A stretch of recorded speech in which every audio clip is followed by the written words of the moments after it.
50 over মানে হচ্ছে 300 বল।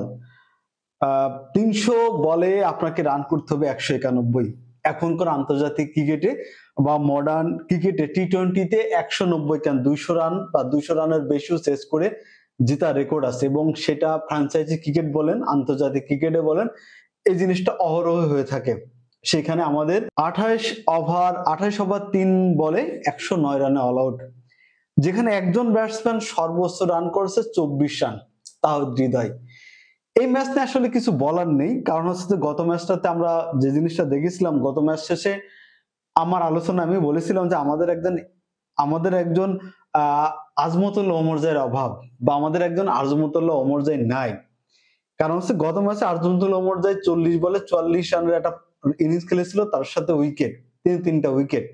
আমাদের যেসব ব্যাটসম্যানরা আছে, যেসব বোলিংরা আছে, যেসব অলরাউন্ডার আছে, তারা আসলে আমার মনে হয় যে তাদেরকে জোর করে নিয়ে যাওয়া হয়েছে। ভাই, বাংলাদেশে একটা ক্রিকেট আছে, যেমন অনেক উঠতি যেসব দেশগুলো আছে, যেসব দেশগুলোতে বিভিন্ন ভাড়াই কাটা খেলোয়াড় আছে, বিভিন্ন পেশাজীবীর খেলোয়াড় আছে, তারা ক্রিকেটটাকে ডেভেলপ করার জন্য বিভিন্ন দেশ থেকে খেলোয়াড় ধরে নিয়ে আসে। তেমনই আমার কাছে মনে হয় যে আমরা বাংলাদেশের ক্রিকেট বোর্ড বা বাংলাদেশের জনগণ খুব দায় বেঁধে গেছে যে ভাই, ক্রিকেট একটা খেলা আছে, এই খেলার মতো আর কেউ নেই, তোমরা যে একটু খেলাটা করে আসো। এবং তারা তাদের জায়গা থেকে ইচ্ছা মতো ব্যাট করে চলে আসবে। 191 রানের টার্গেটে 300 বলে আপনাকে করতে হবে 191 রান। কত নিট রান রেট বা কতই হতে হবে। সেই দুজন ব্যাটসম্যানের আমি বলারের হিসাব পরে আসি। ধরুন দুজন প্রথম যে ওপেনিং করলো, ওপেনিং এ আমাদের দুজন ব্যাটসম্যান ভালো কথা।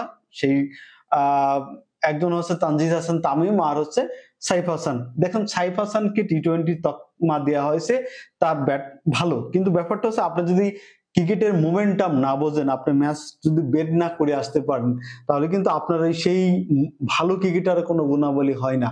যে জিনিসটা আমি বলেছিলাম যে তিলক ভার্মা কিন্তু এশিয়া কাপের ফাইনালে পাকিস্তান কিন্তু একটা সময় ম্যাচে কামব্যাক করে ফেলেছিল। সেই জায়গা থেকে তিলক ভার্মা কিন্তু ম্যাচে ধীরে সুস্থে থেকে 60+ একটা ইনিংস খেলে ম্যাচটা বের করেছে। আমাদের তানজিদ হাসান তামিম প্রথম 4টা বল খেললো, পঞ্চম বলে তিনি উঠাই দিলেন। 191 রানের টার্গেট। আপনার কি এমন তারা? আপনি কি 300 রানের টার্গেটে ব্যাট করতেছেন নাকি 280 রানের টার্গেটে ব্যাট করতেছেন যে আপনি আপনাকে প্রথমে তুলে মারতে হবে? তারপরে কি হলো? তারপর দ্বিতীয় নম্বরে আউট হলেন শান্ত। শান্ত আউট হলেন 4.5 বলে। শান্ত রান আউট কেন হতে হবে ভাই? এত তারা কিসের?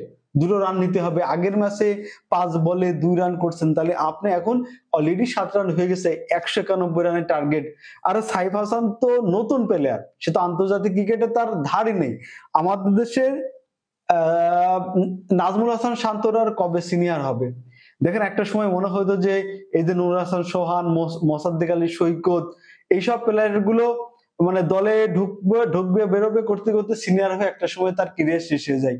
তো নাজমুল হাসান শান্ত 3 ফরম্যাটের অধিনায়ক ছিল। সেই অধিনায়ক জানে না যে আমার দলকে কিভাবে, আমি যখন টপ অর্ডারে ব্যাট করতেছি, 3 নম্বরে ব্যাট করতেছি, আমার এই জ্ঞানটুকু থাকা দরকার না যে আমার 191 রান টার্গেট, যে দুইজন ব্যাটসম্যান আছি, ধীরে সুস্থে ইনিংসটা বড় করি, আমরা একটা পর্যায়ে নিয়ে যাই, যদি তারপরে আউট হয়ে যায় তখন ম্যাচটা হয়তো সহজে বের হয়ে যাবে।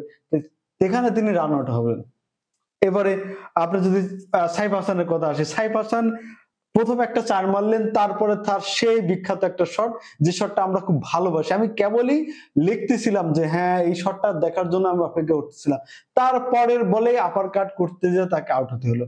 এবং ধারাভাষ্যে যে তিনি বললেন যে এটা আননেসেসারি শট। ভাই, এটা কেন?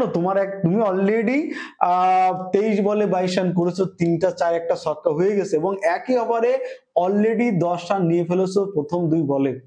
আবার কেন দরকার এই ম্যাচটা? ওই যে পরিপক্কতার অভাব।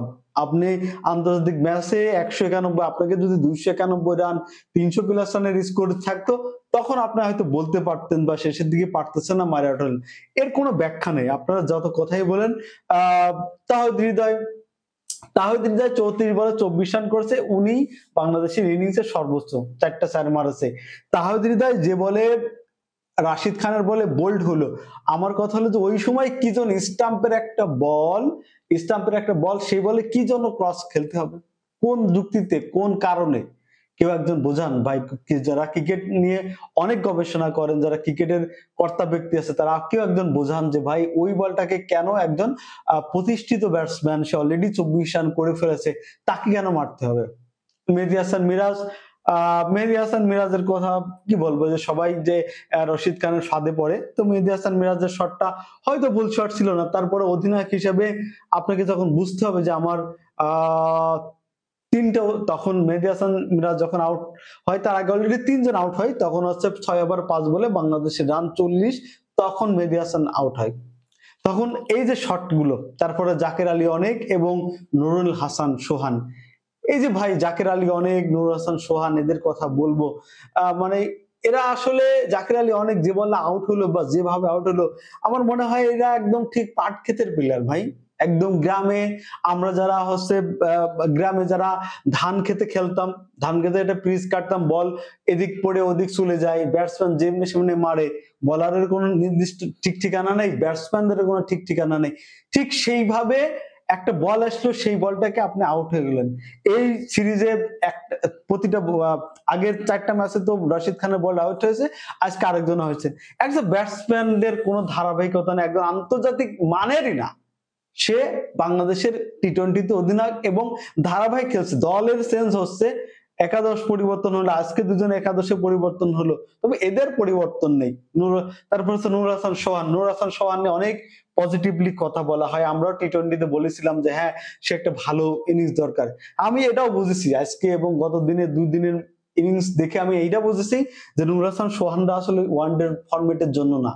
যাদের 20টা বল খেলার মতো ধৈর্য থাকে না, 20-25টা বল খেলার মতো ধৈর্য থাকে না, তারা কিভাবে ওয়ানডে ফরম্যাটে একটা ম্যাচ বের করতে পারে না। আর নুরুল হাসান সোহান যখন আউট হয়, তখন বাংলাদেশের রান হচ্ছে 99 রান, তখন 6 নম্বর উইকেট পড়ে। ভাই 99, তার মানে আপনাকে আরো প্রায় 100 রান করতে হবে, তখন আপনি একদম ক্রস মারে বোল্ড হয়ে গেলেন।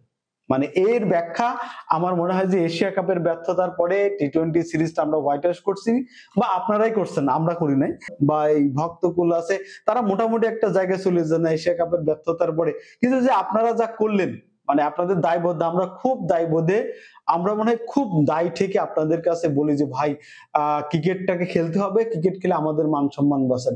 না, একজন ব্যাটসম্যান আসলে কিভাবে আউট হয়? পসিবল এইভাবে আউট হওয়া কি আসলে পসিবল?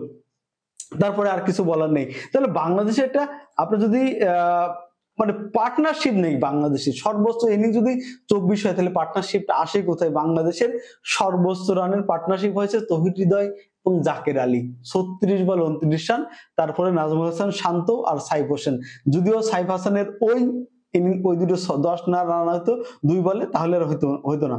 তার মানে দেখেন, আমার দেশের গত ম্যাচে বলেছিলাম যে আমাদের একজন আজমতুল্লাহ ওমর জাই নেই, ঠিক এই ম্যাচে দেখেন একজন ইব্রাহিম জারদান, আমাদের কত অভাব, 140 বলে 95।